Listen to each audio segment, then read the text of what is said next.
So we are live on Instagram. We are live on YouTube. All right, this is going to be fun. So we've done some talks in the past about, blood sugar. We talked about some dietary stuff when it comes to this. And of course, that stuff's important. And we're going to touch on that like a little bit here today. But that's not going to be the focus. And the reason being, if you have a boatload of questions, put them in the question box because we'll get to them later. Because, one of the things, at least that I try to do in my space and is I try to be curious and figure out why certain things happen. And almost always it's a little bit deeper than someone might think, or it's not the exact way that you're probably told from most people. So, for example, and this is important because this is where I want to start today. So long we've fought about macronutrients when it comes to blood sugar, right? It's too many sugars will cause diabetes. Then it's too much fats will cause diabetes and insulin resistance.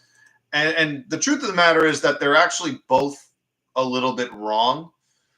And you have to peel back like another 3 layers of the onion if you really want to get to the answer. And I'm not going to sit here and say that food isn't important because, of course, it is. And obviously, if you've been around here on my channel, I have certain opinions about that. And we'll go into some of that maybe later. But what is important is we have to realize that diabetes, insulin resistance, what we call insulin resistance today, did not exist roughly 120, 25 years ago. So we have to start asking ourselves, what happened around that time that got us to this point? And it can't just be food related. I know that's not going to make people happy, but we have to really peel back that layer of the onion if we want to get to it. And I have no doubt that, the low carb movement or anything like that is going anywhere anytime soon.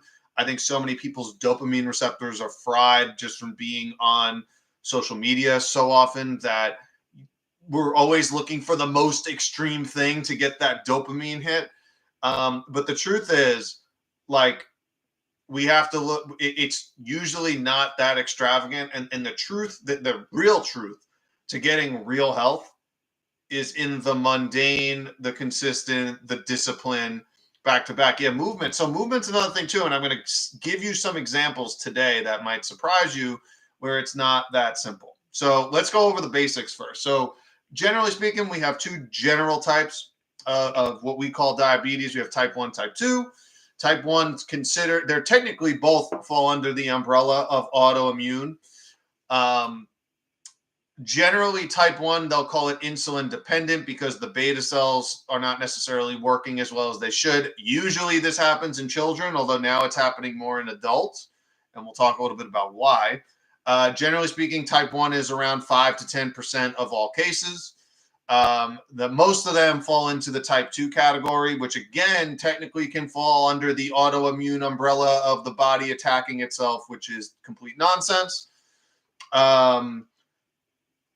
Because you have to realize, again, this is my problem. I tweeted something yesterday. It's we need to get over this concept of genetic loads the gun and environment pulls the trigger. That concept, that framework comes with the assumption that the body is going to destroy itself at some point. And that is the farthest thing from the truth. The body only knows healing. The body only reverses entropy. It is us or the environment that can cause issues, but it does not. There's no triggers being pulled. There's no, red switch that, gets flipped and then all of a sudden everything goes haywire. That's not actually what happens. We have blueprints that we are born with that only know the ability to heal and generate. And it's just, are we getting in the way of those?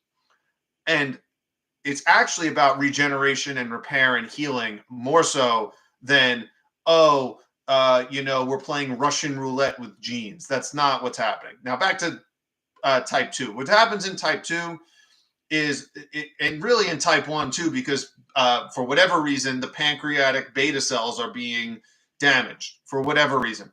Now, in type 1, especially since it's happening in kids, you can leave it to certain things you might inject your body with certain environmental toxins. There's almost always a gut imbalance component with type 1 and type 2. But type 1 specifically, there will be people that will tell you that type 1 is irreversible. I can tell you personally that I've worked with people, and there are other people, other practitioners that I've talked to who have had cases where you can actually reverse type 1 because, again, it is a pancreatic weakness. So, we need to really make sure of that. Now, how fast your healing process will be is going to be dependent on a few things. One, for how long has something been going on? How long have you been taking medications? How are you continuing to do the things that are making you sick? All of these things are questions that we need to answer. And obviously, the quicker you can do that, if the road has not been as long for you, we could certainly dial it back. So I just want to give you an idea of that's basically what's going on. Technically, there's a type 3, which today we call Alzheimer's disease. It's actually associated with that. You can look it up. But we see that when we have impaired pancreatic function, which is really impaired digestive function, it affects the brain over time. And then we call those symptoms Alzheimer's disease. So those are the main 3 types, really 2 types plus 1. And again, you can kind of look into that a little bit more if you want. What we need to figure out is why diabetes was basically non-existent before the turn of the 20th century. So that's 1900. There's a guy, August Hirsch, who wrote the books. There's actually a 3-volume set of the Handbook of Geographical and Historical Pathology. And in his 900 pages that he wrote, there was only a few pages on diabetes because it was so rare. He actually made the note that Hippocrates, the father of medicine, right, Hippocratic Oath, he only saw 2 cases of diabetes his entire life. So again, you're talking, this came out in the 1880s, so right before the turn of the 20th century, and diabetes was virtually non-existent. Now, if you fast forward, we're in this concept now of, again, no sugars, no fats, because sugars cause diabetes. Now fats cause diabetes. And the problem is they're both partially correct, but it's not for the reason they think. See, we're still in this world where we're focusing on macronutrients. And that is an incorrect, it's a sloppy way to really go about it. Because if we're focusing only on macros, we're missing the entire story. Now, if you've been following along for the past few weeks, or you've checked out some of the blogs that I've wrote, if you go back to part 4, what's happening is we're having an inability to either mobilize and use glucose effectively, or having an issue with creating oxygen and generating water using the electron transport chain. And if you go back to part 4, I talked a little bit about Dr. Otto Warburg. He was a scientist who basically found if he deprived any type of cell by 35% of its normal oxygen intake, it ended up becoming cancerous. So we have to ask ourselves, why is that the case? Why is just, and it didn't matter which type of cell, and this is an important point. No matter what type of cell it was, it ended up becoming cancerous over time just by being deprived of about a third of the normal oxygen that it would get. So again, we need to ask ourselves why this is happening. Why are we not looking at this a bit more deeply on a day-to-day basis? So how does it start? So what's happening? So we know with impaired blood sugar control, if you want to call it insulin resistance, it's what happens is, and this is, I think, one of, unfortunately, the biggest misconceptions or things that people kind of get thrown off with is when you consume any carbohydrates, and for the sake of this talk, carbohydrates do not include processed foods, processed sugars, GMO foods, or any food-like substance that exists. None of those things are actually food. They are food-like substances. So let's shuffle them over to the corner for a second. But when you consume carbohydrates, fruits, vegetables, etc., it is normal physiology for your blood sugar to rise. over about an hour or 2 hour span, and then it comes back down, and it keeps going. Like it kind of flatlines until the next time you eat again. This is normal. Having no blood sugar spike, i.e., having no carbohydrates, is not good. So going super high fat or or high protein for whatever reason, if you're trying to do that, that's not going to be beneficial long term. I've talked about this in the past. Those folks end up having issues with insulin resistance because once you actually bring glucose back in, it becomes a problem. Obviously, now when you consume refined sugars, these refined foods, the body in and of itself doesn't necessarily know the difference between the glucose from there and the glucose from, say, a piece of fruit. Or a better example, I would say, is like sweet potatoes. It actually just thinks like, oh crap, we just had a ton of sweet potatoes. There's all this glucose that's coming in from the Sour Patch Kids or whatever. And we need a ton of insulin to start shuffling this off into cells. We need to shuffle this in. We need to shuffle this in. We need to shuffle this in. And over time, this is going to wear out those beta cells of the pancreas if you consistently tax it with amounts that necessarily do not occur in nature. Why? Because none of this is actually real food. None of this is real. We sell it as food in stores, in supermarkets, but it's not real food. It is not made by nature outside. So that can ultimately cause issues, sure. And this could be very helpful in the short term. How many, or in the more modern time, it can be a helpful way to kind of bridge the gap. But it doesn't answer the question as to why has there been such an explosion, again, in the last 120 years. And interestingly, what used to happen is, and if you actually go back and read even like some of the sources I was mentioning, if you were diabetic back in those days, they tended to not be overweight. There wasn't, in other words, there wasn't this scenario where we call it metabolic syndrome, where obesity or overweight's a part of it, and there's fatty acid issues, and there's lipid issues, and cholesterol issues that come along with it. It was just, it was glucose coming out in the urine because it wasn't getting processed. And actually, those folks tended to be on the thinner side. So that is a very different presentation than what we see today. Now, what we need to do is peel back one more layer and talk about the mitochondria and talk about why this fighting over macronutrients is silly. So we have three macronutrients. We have carbohydrates, fats, proteins. Proteins we do not use for energy unless it's in extreme situation. We have glucose or simple sugars like fructose, and we have fatty acids. Both of those get broken down into the same molecule. It's called acetyl-CoA. So again, you can see we have beta oxidation and we have glycolysis. Those break fats and glucose down to the same molecule called acetyl-CoA, and acetyl-CoA is the thing that enters the Krebs cycle. So you can already see how this concept of fighting over macronutrients is silly, because it's the same thing that enters it, whether it's a fat or a sugar. It's the same thing. What happens in this Krebs cycle is you end up with things like NADH and FADH2. These are what you call electron donors. These enter the electron transport chain to make eventually ATP and water using electrons from NADH and FADH2. That's the same thing for carbohydrates and for fats.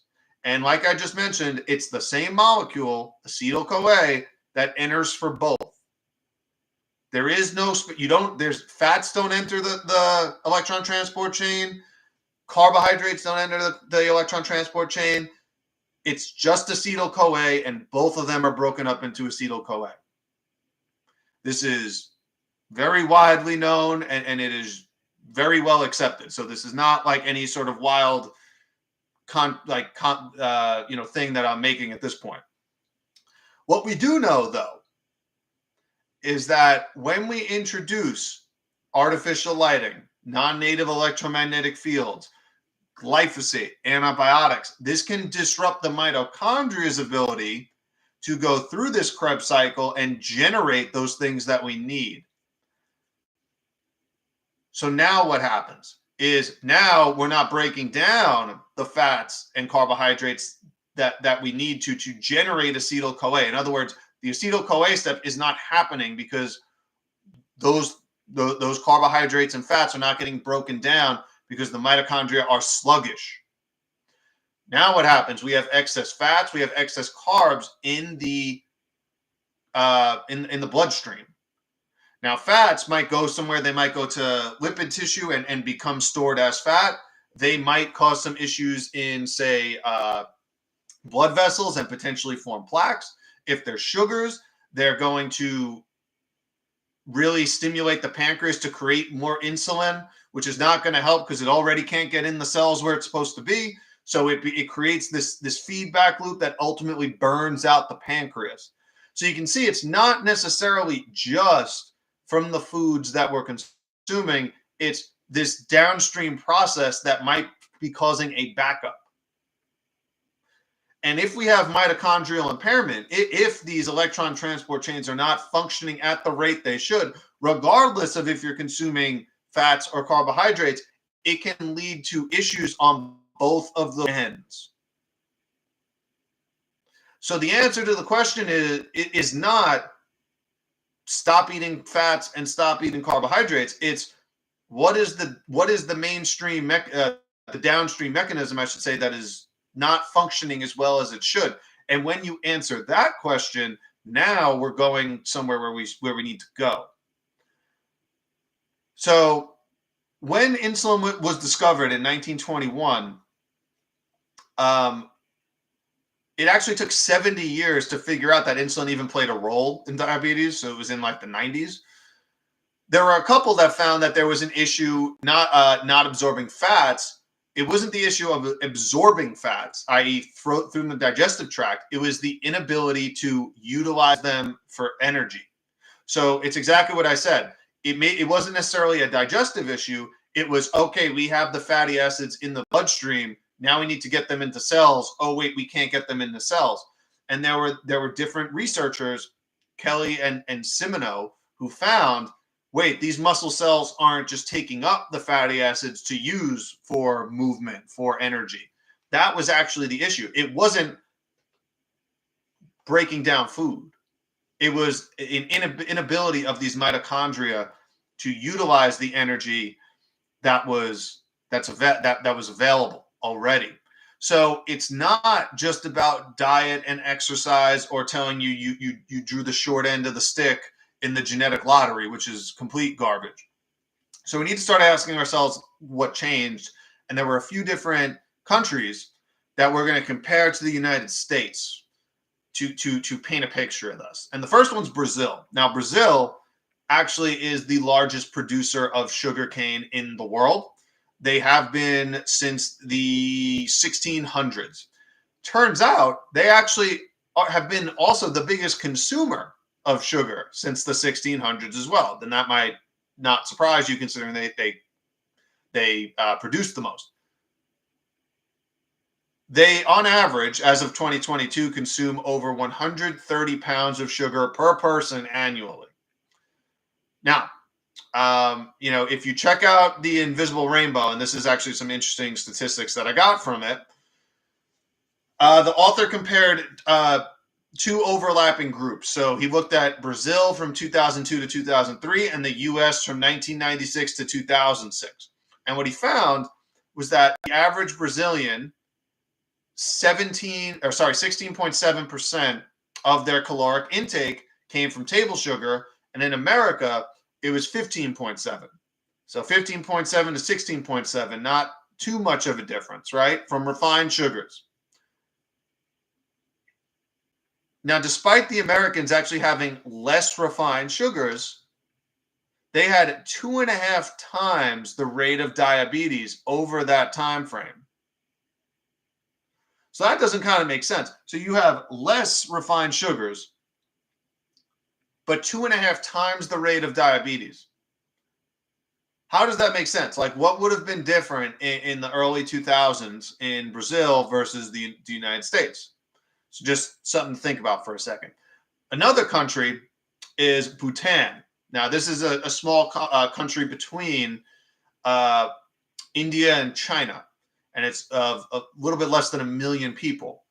And what's interesting is actually they didn't have roads or a national currency or a banking system up until the 1960s, and so they did not have running electricity. Crazy enough, even in the 1960s. Something changed though in 2002, and this is what makes them an interesting case study in this case. So what happened was in 2002, Bhutan decided to create their own Department of Energy and an electrical authority. They also created the Bhutan Power Corporation, which became the biggest corporation in the country. And what happened, their goal was to bring electricity to the entire nation. And what they did was they went from 0% electricity to 84% of households having electricity in rural areas between 2002 and 2012. Now, when they looked at 2010, which is 8 years after they started this, now mind you, 8 years after they started this, there was no change in their diet. These are generally people who are not well-to-do financially. Over 8 years, they went to a third of their population having irregular blood sugar patterns. No change in diet, no real change in exercise patterns. It's not like they were all driving around in cars and had washing machines and computers and TVs and were hooked up to Wi-Fi overnight. This was just installing electricity in an area that did not have it. And even with this, you're seeing diabetes rates quadruple in 4-year intervals. No change in diet, no real change in exercise patterns at all. So again, we need to start asking questions why, and I'm hoping I'm getting closer to one of the answers here. So in the US especially, it became wildly more popular, or not even popular, wildly more prevalent in the late 1990s. Now, what happened in the late 1990s in the United States? We had cell phones. They became commercially available to the public in the late 1990s, and in fact, cities started building a lot of the modern day cell towers in like 1996. Most of them came online during the Christmas season of that.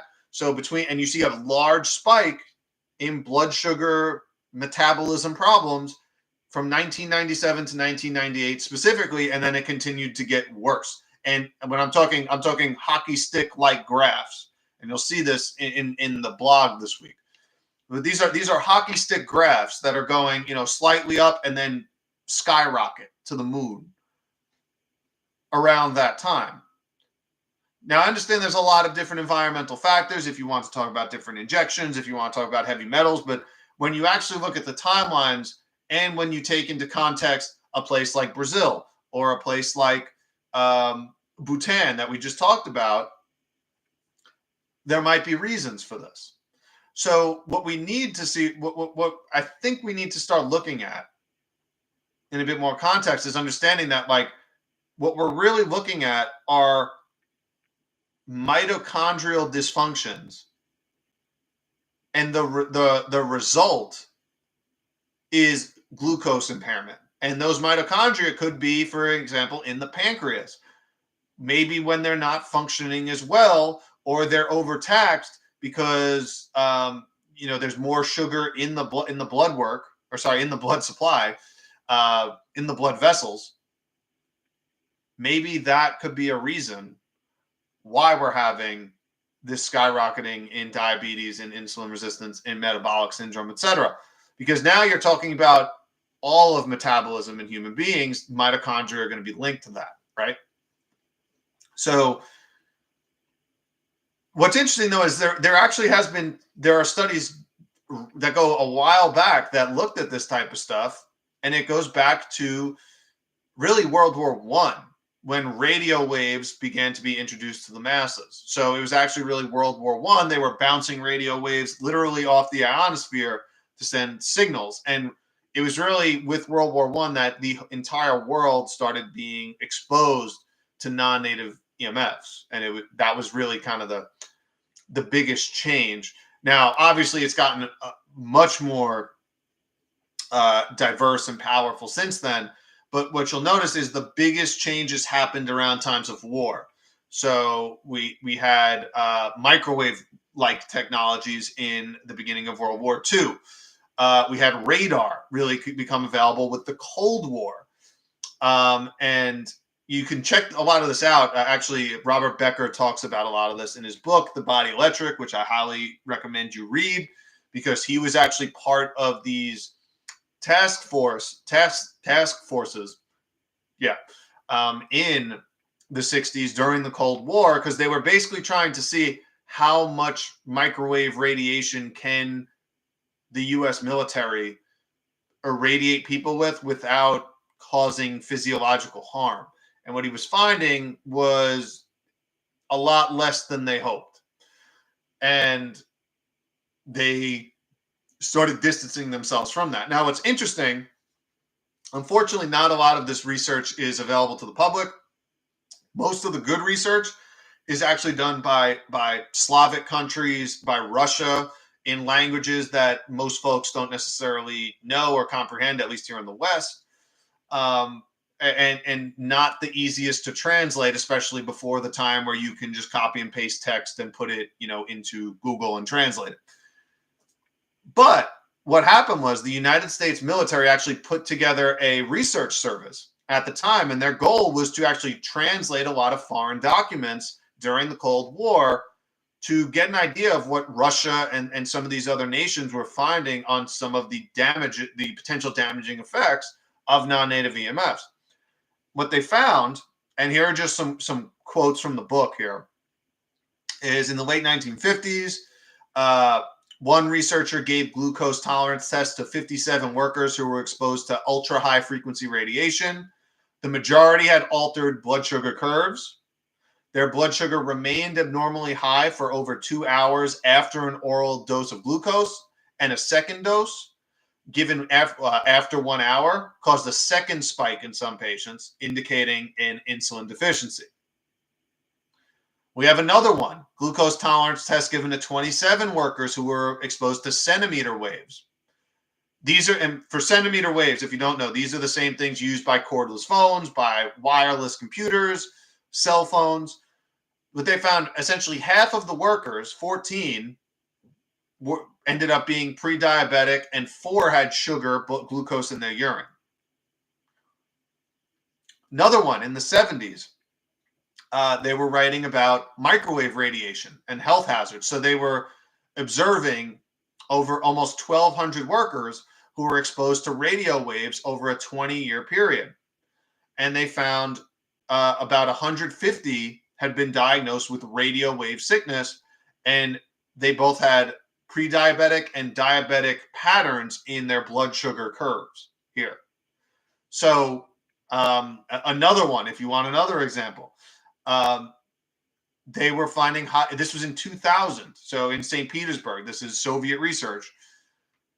On average, even people who stopped working near these ultra high frequency towers or within close ranges to these radio waves, they were having altered blood glucose levels even 5 to 10 years after. And again, these people they're not being asked to change their diet or way of life in any way. These are just looking at people in their working environment going about their day. What most of these Russian researchers effectively found is that they were affecting step 4 of the mitochondria, which is called the cytochrome C oxidase step in the electron transport chain. And when this is inhibited, it's going to inhibit your ability to break down carbohydrates or fats for energy. What this also means is that you're not going to get the oxygen you need, because that is the step that water is created from oxygen. So you're not getting the oxygen you need as well. That oxygen is not being reduced into water. So this is a problem. Big problem. So and this is a primer. Like I said, there's a couple books. There's certainly more you can read about in tomorrow's blog on this. But what you should know is that all of this stuff. Remember, I mentioned, when did this mostly start? It was in around the turn of the 20th century, and then it really kicked in with the start of World War I, because that's when radio waves became commonplace. Now, so I hope that makes sense. Now, what are some of the organs involved? I already talked about the pancreas. Why is the pancreas important? Because not only does the pancreas help break down your food, because that's mostly what it does. It releases things like sodium bicarbonate, but also digestive enzymes, things like amylases, proteases, lipases, to help break down food once it gets out of the small intestine, into the stomach and enters the small intestine. Another function of the pancreas is the beta cells, which produce insulin, which is the thing that most people are aware of when we're talking about at least diabetes or insulin type of issues, right? Now, interesting to know that insulin in and of itself, its primary function is not necessarily to reduce blood sugar levels.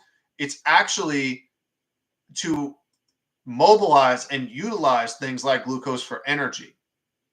And as a byproduct of, say, bringing glucose into cells, it lowers blood sugar levels. So the source is actually to create energy, right? And what are we talking? What is this really? It's a mitochondrial issue. It's a sluggish mitochondria, and the backup, the resultant issue is an imbalance in blood sugar. The adrenals are really important. Now, why are the adrenals important in this case? Stress, as you might know, when we rate, one of the things that the adrenals make is cortisol. Cortisol, one of its functions is to mobilize glucose. So it takes these glycogen branches, it breaks off the individual glucose molecules to be mobilized for energy. Now, any stress will do this. So this is why even things like UV light will actually mobilize glucose, because that is a stressor. We know blue light, and to a degree, UV light is a stressor to a degree. That doesn't mean it's a bad stressor, but when you're exposed to artificial lights, especially later in the day, that is going to be a stressor, whether you feel stressed or not. So this is why, if you checked out the post I made with the fluorescent lights, it is going to trigger a cortisol response, whether you're aware of it or not. And over time, that is going to cause an issue. Thyroid and parathyroid are really important as well. Why? Because the thyroid is the gas pedal of the body. Now, I will tell you, I've done talks on this. I think most people that have issues with thyroid are actually just have adrenal weakness, adrenal fatigue, cortisol, stress out of balance, and the thyroid is the secondary tissue that gets affected, because if the adrenals are overtaxed and you're constantly churning out cortisol, the thyroid takes a step back. They can't both be active at the same time. So it might appear like you have a sluggish thyroid, but maybe it's just a lot of stress, it's adrenal dysfunction, and it could be related to some of these outside stresses. The hypothalamus pituitary, of course, the same way. And then, of course, the gut. Now, we talked about the gut as it pertains to the pancreas, but there's a lot of reasons why the gut might be messed up. There's three main reasons that I find. It's a very poor light environment. And I talked a little bit about this last week, how literally getting UVB light exposure actually changes your gut microbiome alone, independent of food. Chronic antibiotic use, consuming foods that are sprayed with herbicides, which by definition are antibiotics. All of these things are going to really negatively affect your gut. So you want me to say that again? So UVB light exposure, independent of food consumption, will create more microbiome diversity in your gut, independent of the food that you eat. So I talked about that in last week's blog. I actually have the paper linked in that blog. So if you haven't checked it out, it's there. Just you can go link and read it, and you can make that decision yourself. If you want to fix the gut, there are some basics. Some of it's going to be eliminating anything that's going to mess up the gut. That's going to be alcohol, caffeine, dairy, processed foods, poor quality fats, carbs, and proteins. You want to get food, support the gut with herbs and foods that are rich in certain nutrients, like zinc, like magnesium, like vitamin C, like omega-3s, certain B vitamins, selenium. These are all going to be very repairing, restoring for the gut. And then I would use a binder. You could use mild balancing herbs. I don't like killing herbs because, again, that's a separate thing. Things like cinnamon, garlic, ginger. These are all great for starting to rebalance the gut. Believe it or not, cinnamon's fantastic for it. It's much more mild. I think most people can handle that. And then using a mild binder. I like zeolites. They're my favorite personally. I like Cell Defender. I think that is a core fundamental gut restoration, pretty low cost. Like it's basically just some dietary changes, some light environment changes, and maybe using like a zeolite. You can use supplements like garlic or ginger or cinnamon. You could also literally just eat it. Raw garlic, raw ginger, cinnamon, etc. Cinnamon sticks. I love cinnamon sticks. So all that's a very basic, and I have this again outlined on on this week's blog, so you could literally just read it, copy and paste it, etc. That would be a good place to start. Now, what if you react poorly to carbohydrates? And again, you have to remember, it is not fruits, it is not vegetables that cause diabetes, that cause insulin resistance, that cause these blood sugar problems. These are mitochondrial inefficiencies that could backstream be affecting the pancreas. This is not, hey, we need nutrient X, we're going to supplement with nutrient X. That is green allopathy. That's not what we do here. We are looking for root cause problems and fixing them. Like if you want, for example, if we're talking about carbohydrate metabolism, you need certain nutrients. You need things like B vitamins, vitamin K, you need sunlight, you need magnesium. A lot of these nutrients are going to be in fruits and vegetables. You could Google them for specific lists. Sunlight, obviously, I'm not even saying vitamin D because vitamin D is a hormone and you get so many other benefits from sunlight, including your ability to create oxygen and water and get electrons, and it goes a long way. But there's a lot going on. Blue light exposure. I'm pretty sure we were just talking about that. So, yeah, so we talked about the stress response with that. This is a huge reason why there might be some blood sugar issues. So non-native EMFs and blue light exposure, I'm hoping these are massive reasons why there are blood sugar issues. And again, they're not related, they're independent of food intake. If you can get a better light environment, you can reverse some of this stuff. I posted something months ago. Whoops. Sorry about that.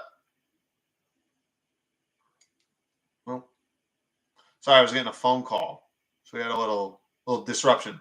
Red light. Yes, that's what I was saying. So red light, literally just using a red light on someone's back for 15 minutes a day over 4 weeks lowered someone's blood glucose levels, or not even someone's, it was multiple people's in the study, blood glucose levels by 28%, just using a red light.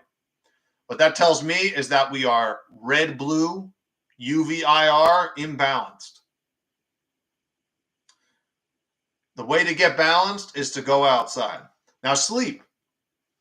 I've taught sleep is certainly a big reason. Why? First of all, I've talked about this before, but night owls are not a real thing. Night owls do not exist. It is not real. I'm sure some people are not going to be happy to hear me say that. I've said that before. But again, look to nature for clues about this. You know, what do you call a possum if it's out during the day? You call it a rabid animal. It's not a healthy animal. We are designed to be awake during the day and asleep at night.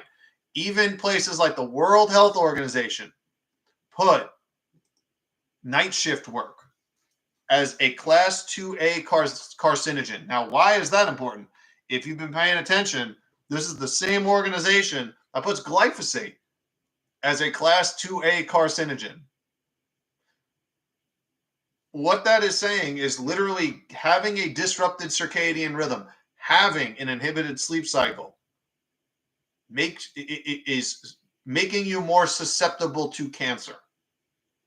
In the same way that glyphosate, well, not the same way in mechanism, but could potentially be as harmful as, is a better way to put it. So if your sleep patterns are off, if you're looking at artificial lights at night, or Alan, some people will call that, and like these are going to affect metabolism, blood sugar levels, and these things are, again, independent of what you're eating. So how do you get your sleep back on track? It's seeing the sunrise every day if you can. It's enjoying bright days outdoors. It's turning the lights off and not having artificial lights on at night. It's avoiding stimulants, including bright artificial lights, in the morning. It's vitamin C rich foods. You could try calming teas like valerian and chamomile. You have to get electronics out of the bedroom. You could try saunas. You don't want the Wi-Fi on at minimum. You want to get consistent with your sleep-wake times. All of these are going to be useful. Liver metabolism could be an issue too if you're overloaded with toxins that are going to affect the electrical balance in the body. This is why things like mercury amalgam fillings, root canals, leaving dead tissue in the body is not a good idea. Putting metal in the body, probably not the best idea. If you don't need it, especially like mercury amalgam, which are known neurotoxins. This is not even like debatable stuff. All of these are going to be issues. You certainly want to support the liver, right? Certain B vitamins, vitamin C rich foods, vitamin E rich foods, beta carotene rich foods, selenium rich foods. All these going to be very useful. Fluoride, you want to get fluoride out of your water. Why? If there are thyroid issues,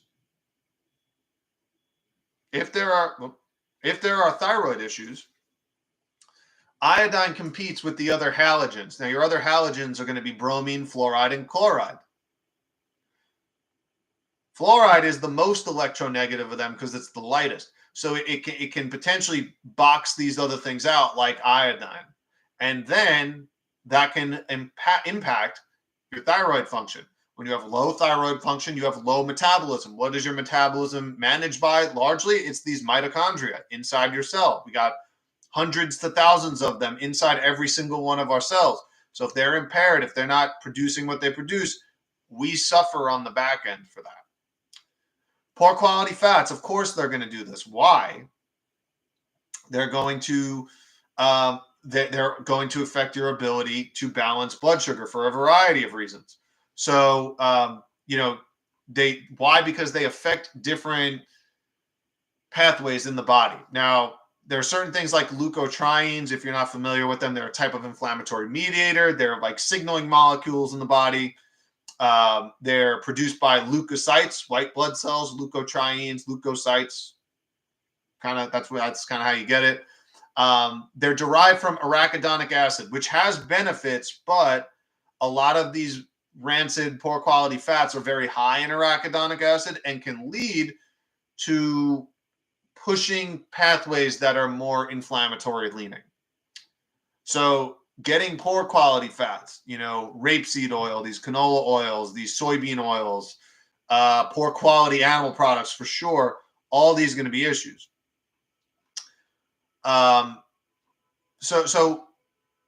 Injections for sure are going to do this as well. And that's another big reason. Again, you see a spike in the 90s and beyond when you're putting these in kids, when you're putting them in parents who are pregnant, these kids are going to be affected. It's not a surprise that we have 1 in 2 kids now, literally 50%, have some sort of chronic issue when we're looking at how we've changed their environments. And you think about it the other way. There's so many parents using the iPhone, the iPad as the babysitter. Imagine that you're putting Wi-Fi, like non-native EMFs on your kid's lap. Imagine what's going to happen when you're talking about reproductive function. We're already seeing that's an issue. Look at Shauna Swan's work, and she's just looking at the chemistry side of it for the most part. She's not even looking at the electrical physics side of it. Like when you're looking at the blue light and you wonder why there's so much anxiety, depression, especially this time of year, it's a light deficiency. It is a sunlight deficiency for an overwhelming majority of it. That's why it's seasonal affective disorder. They acknowledge this and they treat it with artificial lights.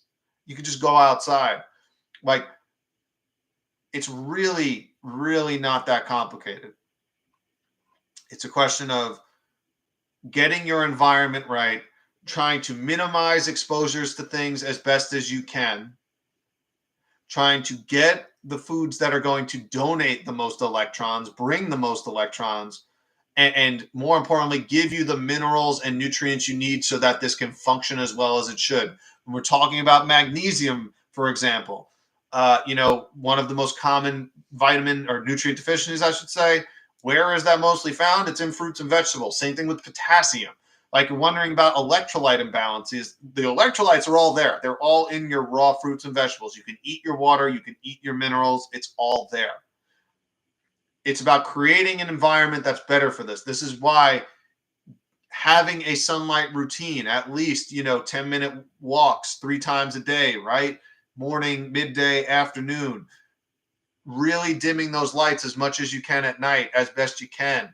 In the winter, that there are certainly things like spurty lights you can use to get vitamin D in the winter if you don't live in a warm environment or an environment where humans should be. I'm looking at snow right now. So, but there's a lot there. And my point is with this is, unless we have to divorce ourselves from this narrative of where we're going, if we're going to change where we're going. It's your genes. We have no idea why something's wrong. It's just, we have no idea why this is exploding and doubling and tripling in prevalence rates. Yet, take your insulin and that's all we got for you. Like, diet's not that important. Your environment's not that important. It's probably you drew the short end of the stick genetically, when no one can explain the rates that we're at now within 100, 120 year span. It is literally impossible. They cannot do it. It's the environment. So, there are answers out there. Start with the environment. It's going to be very hard to heal in the same environment that you got sick. So look around you first. It is much easier. It is much easier to change your environment instead of just changing your habits, because with that change in environment, your habits will have to change. So you have to get intentional. You have to get uncomfortable a bit, but routine, stability, support, these are the foundations. It's not the dopamine stuff you see here on social media. And I get it. You have to play that game to get a lot of views, to get to see where you're at. But the truth of the matter is, like, real healing is the stuff you do every day, day in, day out. You live it and you create it. And that's it. You're the author of this story. So that's what I got for today. Speaking of sleep, if you haven't checked out my new book, How to Get World-Class Sleep, it's available. So it talks a lot about setting that circadian rhythm, getting that started. This is going to be a huge help for anyone struggling with blood sugar challenges. Sometimes that alone, if you could get that light environment right, is enough for people, especially if they're up late at night or up till 1 a.m. or 2 a.m. in the morning. Like, sometimes that alone can do it. And you'd be surprised to hear me say that, but it's true. So check it out. If you want to, I have a video if you want to check out, work with me to reverse this naturally. I am still taking on new folks. So if you want to set up a call to chat with me and you're ready and you don't want to live this life, let's do it. Like, I'm more than happy to help. I do these every week because I want to give you guys a different perspective, and I want you to realize that this stuff is in our hands, and it's in how we respond to this, how we approach our daily lives is going to be a big help as far as helping future generations, so that we can start to reverse some of the way we're going here. And it's only going to happen when enough of us stand up and realize, no, we're doing it our way, because the body knows how to heal. It's just a question of supporting it. So that's what I got for today. I'll see you next week on YouTube. I can answer some questions on Instagram. So bye. Okay.